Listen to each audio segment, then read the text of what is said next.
Well, also tonight, all eyes on our nation's capital. We're just 24 hours away from a possible government shutdown. A deal appears to be out of reach at this hour following a meeting between congressional leaders and President Trump. Tonight, we're learning Fleet Week could be in jeopardy and national parks could close, among other things. NBC Bay Area's Suratos has more on what's at stake for the Bay Area.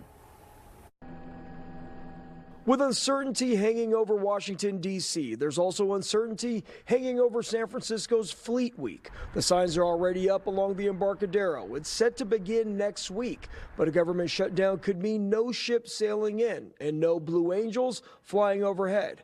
In a statement, a Fleet Week spokesperson says if a government shutdown takes effect, U.S. military participation, including ships, aircraft, and sailors, would be paused.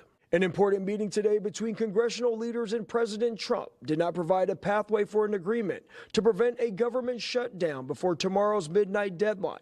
House Republicans already passed a spending bill to keep the government open, but so far cannot get enough Democratic votes to pass it through the Senate. You don't put a gun to the American people's head and say, unless you do exactly what Senate and House Democrats want you to do, we're going to shut down your government. Tonight, we're hearing from East Bay congressional leaders following that high-stakes meeting.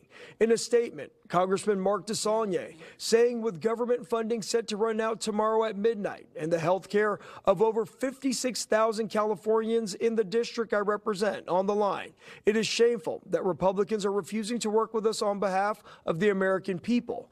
And Congressman Eric Swalwell adding, I won't back a budget that attacks health care, fires public servants, and abandons the people we were elected to serve.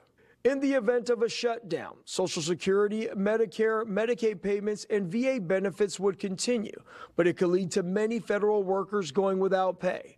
And in addition to having an impact on Fleet Week, national parks could close if a group of former national parks leaders get their way.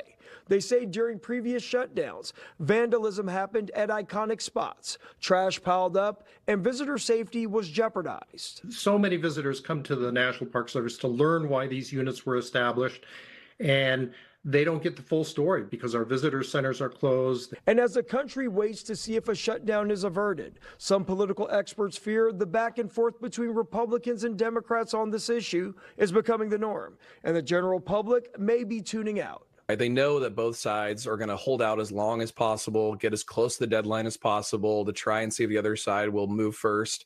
And so the public just kind of sees it as like a sideshow. In the East Bay, Suratos, NBC Bay Area News.